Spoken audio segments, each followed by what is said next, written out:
இன்றைய முக்கிய நிகழ்வுகள். முதல்வருக்கும் ஆளுநருக்கும் இடையே பனிப்போர் நடந்து வருகிறது. காங்கிரஸ் அதிமுக பரபரப்பு குற்றச்சாட்டு.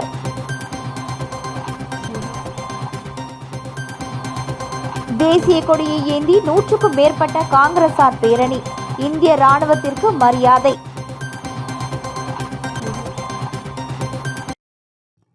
புதுச்சேரியில் முதலமைச்சரும் துணைநிலை ஆளுநருக்கும் பனிப்போர் நடைபெற்று வருவதாகவும் இதனால் மக்கள் நல திட்டங்கள் முடங்கி உள்ளதாக முன்னாள் முதலமைச்சர் நாராயணசாமி குற்றம் சாட்டியுள்ளார்.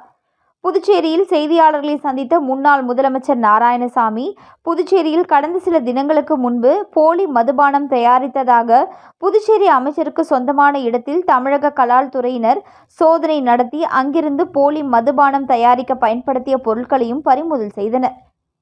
அதே அமைச்சருக்கு சொந்தமான இடத்தில் இருந்து கடந்த சில மாதங்களுக்கு முன்பு சந்தன மர கட்டைகளையும் தமிழக போலீசார் கைப்பற்றி விசாரணை நடத்தி வருகின்றனர்.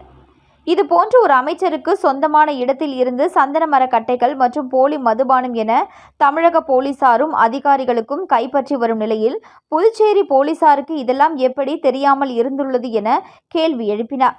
மேலும் தொடர்ந்து இதுபோன்ற அமைச்சருக்கு சொந்தமான இடத்தில் குற்ற செயல்கள் நடக்கும் நிலையில் அந்த அமைச்சர் பதவி விலக வேண்டும் எனவும் அப்பொழுதுதான் இது தொடர்பான வழக்குகள் சரியாக விசாரிக்கப்படும் எனவும் முதலமைச்சர் ரங்கசாமியும் அந்த அமைச்சர் மீது எந்த நடவடிக்கையும் எடுக்காமல் இருப்பது கண்டிக்கத்தக்கது என்றார். தொடர்ந்து பேசிய அவர், தற்பொழுது புதுச்சேரியில் முதலமைச்சருக்கும் ஆளுநருக்கும் பனிப்போர் துவங்கி உள்ளதாகவும் முதலமைச்சர் அதிகாரிகளை விதிகளை மீறி நடக்க சொல்வார், அவருக்கு ஊழல் அதிகாரிகள்தான் தேவை, இதற்கு துணைநிலை ஆளுநர் துணை போகாததால் தற்பொழுது இவருக்கும் பனிப்போர் நடைபெற்று வருவதாகவும் இதனால் மக்கள் நல திட்டங்கள் கிடப்பில் போடப்பட்டுள்ளதாகவும் தெரிவித்தார். துணைநிலை ஆளுநருக்கும் ரங்கசாமிக்கும் பனிப்போர் ஆரம்பித்து விட்டது என்பது தெளிவாக தெரிகிறது. ரங்கசாமி அவர்களுடைய செயல்பாடுகளே, அவர் எடுக்கும் முடிவுகளை அனைவரும் ஏற்றுக்கொள்ள வேண்டும். அவர் விதிமுறைகளுக்கு மீறி முடிவெடுக்க சொல்லி அதிகாரிகளை வற்புறுத்துவார். அவருக்கு ஊழல் அதிகாரிகளைத்தான் பிடிக்கும். நேர்மையான அதிகாரிகளை அவர் ஏற்றுக்கொள்ள மாட்டார்.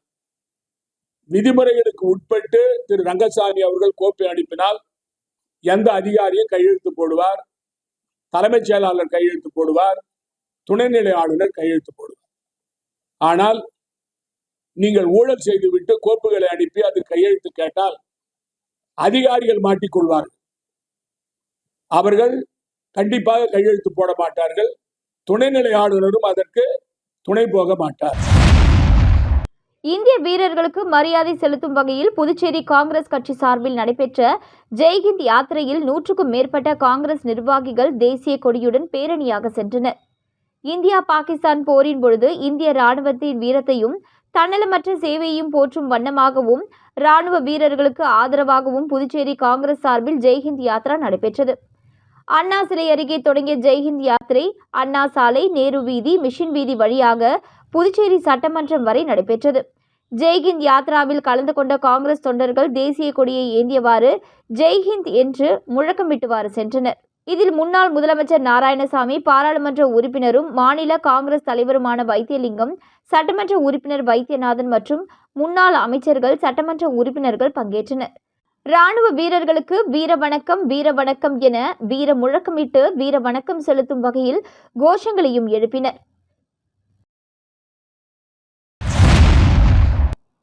புதுச்சேரியில் முதலமைச்சருக்கும் ஆளுநருக்கும் இடையே நடக்கும் பனிப்போரால் வரும் சட்டமன்ற தேர்தலில் தேசிய ஜனநாயக கூட்டணியின் வெற்றி பாதிக்கப்படும் என அதிமுக மாநில செயலாளர் அன்பழகன் தெரிவித்துள்ளார்.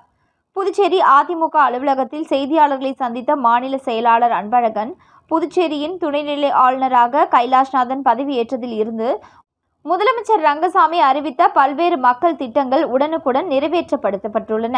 இதனால் புதுச்சேரி மக்களின் தேசிய ஜனநாயக கூட்டணிக்கு நல்ல வரவேற்பு இருந்தது. ஆனால் தற்பொழுது கடந்த சில மாதங்களாக முதலமைச்சருக்கும் துணைநிலை ஆளுநருக்கும் இடையே பனிப்போர் நடந்து வருவதாக தெரிகிறது. இது புதுச்சேரிக்கு நல்லதல்ல. இதனால் மாநில வளர்ச்சி பின்னுக்கு தள்ளப்படும். எனவே ஆளுநரும் முதல்வரும் இதனை சரி செய்து கொள்ள வேண்டும் எனவும், விரைவில் சட்டமன்ற தேர்தல் வரக்கூடிய நிலையில் இவர்களின் இந்த பனிப்போர் தேசிய ஜனநாயக கூட்டணியின் வெற்றிக்கு எதிராக அமையும் என்றார். தொடர்ந்து பேசிய அவர், புதுச்சேரியில் உள்ள தனியார் மருத்துவக் கல்லூரியில் புதுச்சேரி மாநில மாணவர்களுக்கு கிடைக்க வேண்டிய 50% இடஒதுக்கீடை இல்லாதவர்கள் இருவரும் இணைந்து பெற்றுத்தர வேண்டும் எனவும், மாநில அந்தஸ்து தொடர்பாக ஒரு சில சமூக அமைப்புகள் நடத்தும் கையெழுத்து இயக்கத்தில் முதல் கையெழுத்திட்ட முதல்வர் ரங்கசாமி புதுச்சேரியில் நடைபெறாமல் உள்ள உள்ளாட்சி தேர்தலை நடத்துவதிலும் ஆர்வம் இருக்க வேண்டும் என்றார்.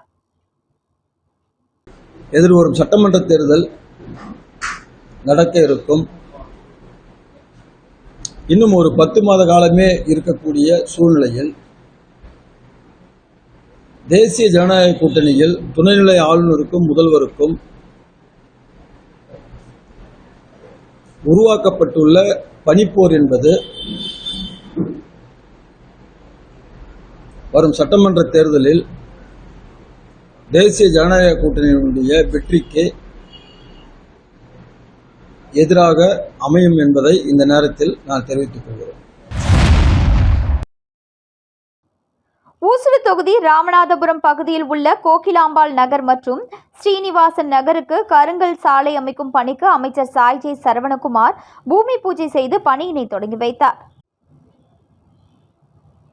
ஊசுடு தொகுதிக்கு உட்பட்ட ராமநாதபுரம் பகுதியில் அமைந்துள்ள ஸ்ரீனிவாசன் நகர் பகுதிக்கு 10 லட்சம் ரூபாய் மதிப்பீட்டிலும் மற்றும் கோகிலாம்பாள் நகர் பகுதிக்கு 11 லட்சம் ரூபாய் மதிப்பீட்டிலும் கருங்கல் சாலை அமைப்பதற்கு தொகுதியின் சட்டமன்ற உறுப்பினரும் ஆதிதிராவிட நலத்துறை அமைச்சருமான ஏ.கே. சாய்ஜே சரவணகுமார் அவர்களின் முயற்சியால் அரசாணை பெற்று அதற்கான பூமி பூஜை நிகழ்ச்சியில் அமைச்சர் தலைமை தாங்கி பூமி பூஜை செய்து பணியினை தொடங்கி வைத்தார்.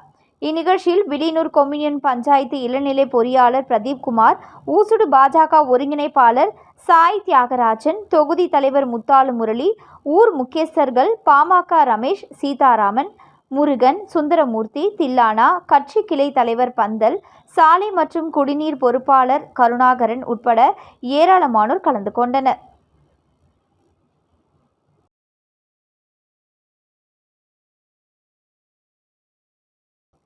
மத்திய அரசின் 7வது ஊதியக்குழு பரிந்துரையின்படி மருத்துவமனை கவனிப்பு படியை சுகாதாரத்துறை ஊழியர்களுக்கு மத்திய அரசு உயர்த்தி வழங்குவது தொடர்பான ஆணை பிறப்பிக்கப்பட்டிருந்தது. இந்த நிலையில் புதுச்சேரி அரசு சுகாதாரத்துறை ஊழியர்களுக்கு 6 ஆண்டுகள் கடந்தும் நிலுவைத் தொகை வழங்கவில்லை என்றும், 700க்கும் மேற்பட்ட கடைநிலை ஊழியர்கள் உயர்த்தப்பட்ட ஊதியம் வழங்கவில்லை என்பதால் பணியிலிருந்து ஓய்வு பெற்றவர்கள் என்றும் சுகாதாரத்துறை ஊழியர்கள் தெரிவித்துள்ளனர். அதைத் தொடர்ந்து தற்பொழுது வழங்கப்பட்டு வந்த சுகாதாரத்துறையின் ஊழியர்களின் மருத்துவமனைப்படி 2085 மற்றும் 2100 4100 உயர்த்துவதற்கு ஆணை பிறப்பிக்கப்பட்டுள்ளது.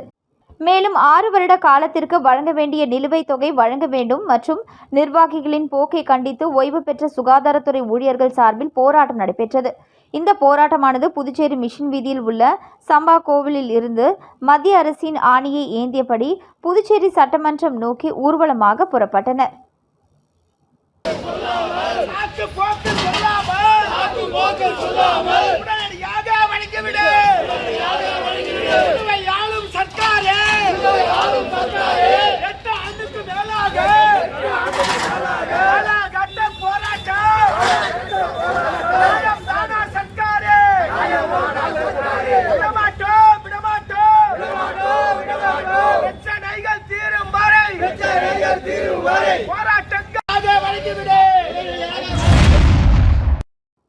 நடிகர் சந்தானம் நடிப்பில் நாளை வெளியாக உள்ள டிடி நெக்ஸ்ட் லெவல் திரைப்படத்தை வரவேற்று புதுச்சேரி மாநில சந்தானம் தலைமை ரசிகர் நற்பணி மன்றத்தினர் ஆழ்கடலுக்கு அடியில் பேனர் வைத்து வாழ்த்து தெரிவித்தனர். புதுச்சேரி மாநிலத்தில் அரசு தலைவர்களின் பிறந்த நாளுக்கு வாழ்த்து தெரிவிக்கும் வகையிலும், புதுச்சேரி மாநிலத்தில் வெளியிடப்படும் முக்கிய நடிகர்களின் திரைப்படத்தை வரவேற்கும் வகையிலும் அவர்களது ரசிகர்கள் புதுச்சேரி ஆழ்கடலில் பேனர் வைத்து வாழ்த்து தெரிவிக்கும் நிகழ்வு அதிகரித்து வருகிறது. அந்த வகையில் நடிகர் சந்தானம் நடிப்பில் நாளை டிடி நெக்ஸ்ட் லெவல் திரைப்படம் வெளியாக உள்ளது. நடிகர் சந்தானத்தின் இந்த படம் வெற்றி பெறவும் படத்தை வரவேற்கும் வகையில் புதுச்சேரி மாநில சந்தானம் தலைமை ரசிகர் நற்பணி மன்றத்தினர் புதுச்சேரி ஆழ்கடலுக்கு அடியில் பேனர் வைத்து நூதன முறையில் வாழ்த்து தெரிவித்துள்ளனர். இந்த வீடியோ தற்பொழுது சமூக வலைதளங்களில் வைரலாகி வருகிறது. புதுச்சேரி முதலமைச்சர் ரங்கசாமி நேரு வீதியில் மசாலா பூரி மற்றும் வேர்க்கடலை விற்பனை செய்யும் பட்டதாரியை பாராட்டி அவரது மசாலா பூரி மற்றும் வேர்க்கடலை ருசி பார்த்து வாழ்த்து தெரிவித்த வீடியோ சமூக வலைதளங்களில் வைரலாகி வருகிறது. திருவண்ணாமலை பகுதியை சேர்ந்தவர் லட்சுமி நாராயணன். பிஎஸ்சி பட்டதாரியான இவர் புதுச்சேரி நேரு வீதியில் மசாலா பூரி மற்றும் வேர்க்கடலை தள்ளுவண்டி கடை வைத்து விற்பனை செய்து வருகிறார். இந்த நிலையில் இவரை தொடர்ந்து பார்த்த புதுச்சேரி முதலமைச்சர் ரங்கசாமி அவரிடம் காரப்பொரி மற்றும் வேர்க்கடலை வாங்க தனது உதவியாளரிடம் தெரிவித்தார். முதலமைச்சர் வாங்கி வர சொல்லியதை அறிந்த பட்டதாரி இளைஞர் லட்சுமி நாராயணன் தானே கொண்டு வந்து தருவதாக கூறி முதலமைச்சரை சந்தித்து கொடுத்துள்ளார்.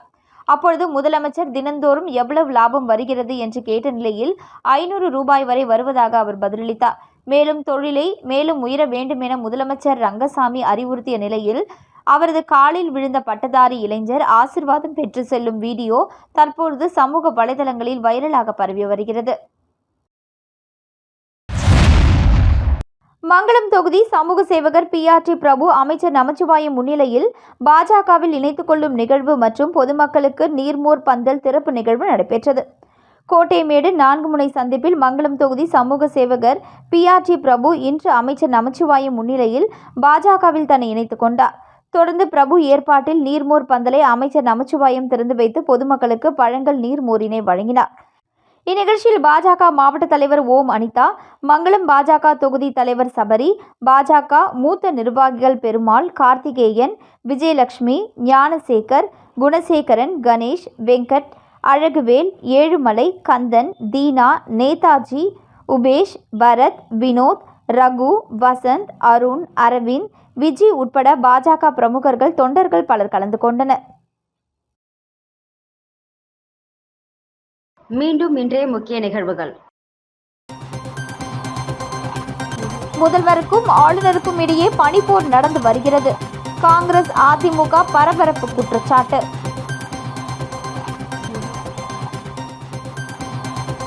தேசிய கொடியை ஏந்தி 100க்கும் மேற்பட்ட காங்கிரசார் பேரணி. இந்திய ராணுவத்திற்கு மரியாதை.